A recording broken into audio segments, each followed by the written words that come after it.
नमस्कार। हम जानते हैं पैन इंडिया आउटरीच प्रोग्राम में हमने लॉ स्टूडेंट्स को एक बिलोंगिंगनेस देनी है, लॉ स्टूडेंट्स को सेंसिटाइज करना है। वक्त आ गया है कि जो इंटेलेक्चुअल लीडर्स उन्होंने बनना है आगे चलकर एज ए लॉयर या फिर देश की थर्ड पिलर यानी जुडिशरी का पार्ट, उनको आज से ही सेंसिटाइज करना है कि article 39 capital a constitution of India उनसे कुछ एक्सपेक्टेशंस रखता है।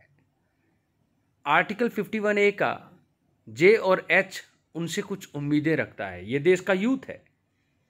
स्क्रीन पर आप देख सकते हैं, ऑनरेबल जस्टिस चंद्रचूड़ जी ने कुछ समय पहले कहा था, अगर हमारे लॉ के स्टेक होल्डर्स पर्टिकुलरली लॉयर्स, हमारे लॉ स्टूडेंट्स, क्योंकि वो ही फ्रंट ऑफिसेस में बैठते हैं, VLSSC में बैठते हैं, या फिर वो गांव-गांव जा रहे हैं, डोर टू डोर कैंपेन कर रहे हैं, लीगल एड क्लिनिक्स, और अब तो हम उनसे अडॉप्ट करवाने वाले हैं village legal support care and centre. तो ज़रूरी है उनको कॉम्पिटेंट बनाना। 545 गाँव को 3 बार कवर करना केवल कागजों की कार्रवाई नहीं होनी चाहिए। आपके मिशनरी ज़ील से, जो आप रोज़ मुझे अलग से मैसेजेस करते हैं, उसी प्रयास से ये सफल होगा। ये दीपाली विश्वास वर्सेस निर्मलेंदु मुखर्जी की जजमेंट मैंने क्यों ली?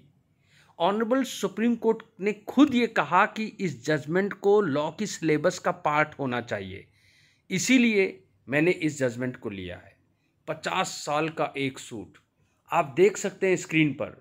1974 में सिंपल एक मनी सूट 3000 रुपया रिकवर करने के लिए डाला जाता है, लेकिन इंसान की ईगो, स्यूडो ईगो, अहम, इग्नोरेंस, अनअवेयरनेस या जिद उसको, छोटे से नासूर को बहुत बड़ा कैंसर बना देती है, लाइलाज कैंसर। कहीं ना कहीं ADR यानी ऑल्टरनेट डिस्प्यूट रेजोल्यूशन की इनइफेक्टिवनेस या PLVs की EDR में अहमियत यानी एक्सटर्नल डिस्प्यूट रेजोल्यूशन की अहमियत इस जजमेंट के बाद, इस डिस्कशन के बाद, इस वीडियो के बाद शायद हम कुछ बदलाव ला पाएँ। जैसा कि आपको पता है, हमने 39 बिलियन रुपीस वापस नेशन को दिए बतौर लीगल सर्विसेज सिक्योरिटी ने जो लोक अदालत को अरेंज करवाया 2020 में कोरोना के समय।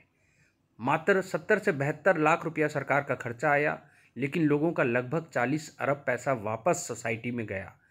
जब ये सोसाइटी में पैसा जाता है तो केवल ये नहीं कि पैसा गया और केस रिजॉल्व हो गया और सब खुश हो गए, नहीं, लेकिन जो एक एनार्की वाला सिस्टम, जो एक लॉलेसनेस वाला सिस्टम आ सकता था, जोरू ज़मीन से ही तो आता है। अगर उनको एक्सटर्नल डिस्प्यूट रेजोल्यूशन या ऑल्टरनेट डिस्प्यूट रेजोल्यूशन यानी पंचायती सिस्टम से उठकर जुडिशियल सेटलमेंट या आर्बिट्रेशन या लोक अदालत या नेशनल लोक अदालत या परमानेंट लेवल पे या मेगा लोक अदालत या क्वार्टरली लोक अदालत, किसी भी आसान तरीके से उसको ख़त्म कर देने से लोगों का विश्वास बना रहता है। दीपाली विश्वास के इस केस में विश्वास क्यों टूटा?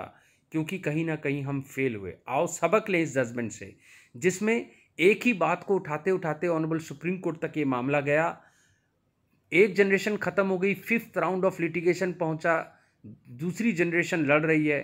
जिसका लड़ाई था वो तो निकल ही गया, ऑक्शन परचेजर जिसने एग्जीक्यूशन में सामान खरीदा था और जो केस हार गया था जजमेंट डेटर, उनकी लड़ाई सुप्रीम कोर्ट तक पहुंची। ऑनरेबल सुप्रीम कोर्ट ने लॉ सिलेबस में इसको बोला कि पढ़ाया जाए, ताकि हमारे जो नए बच्चे हैं, हमारे लॉ स्टूडेंट जो हमसे जुड़े हैं, जिनको हम रिसर्च एसोसिएट भी बना रहे हैं अपने पैनल लॉयर्स के साथ, जिनको हम स्किट के रूप में, क्विज कंपटीशन के रूप में बीच में उनके जाकर उनको सेंसिटाइज कर कर उनसे गांव अडॉप्ट करवाने वाले हैं।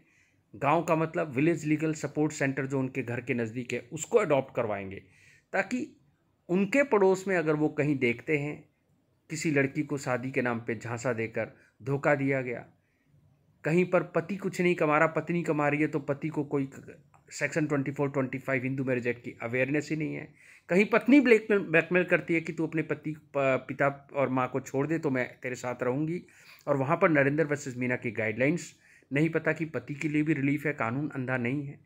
जुडिशरी बहुत ही सेंसिटिव है इन मामलों को लेकर।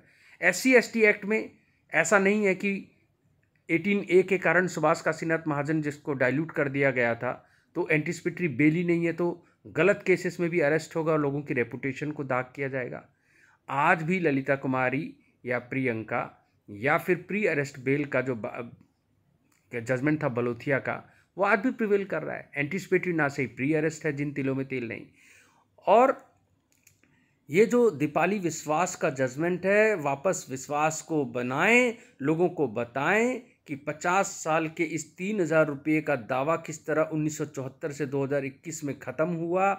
और ऑनरेबल सुप्रीम कोर्ट को भी लगा कि जो हमने पिछले ही साल जजमेंट दी थी, सुओ मोटू की 6 महीने में एग्जीक्यूशन पिटिशन ख़त्म किए जाएं, सेक्शन 47 की ऑब्जेक्शन में एक ही बात को बार बार ना उठाया जाए, ऑर्डर 21 रूल 64 में हर फ्रॉड पे केस को नहीं उठाया जा सकता, ग्रॉस इनजस्टिस होना चाहिए, मिसकैरेज ऑफ इनजस्टिस होना चाहिए। हर इरेगुलरिटी पे अगर हम ऑनरेबल सुप्रीम कोर्ट तक चलते जाएं तो केस ख़त्म ही नहीं होगा, इस रात की सुबह नहीं होगी।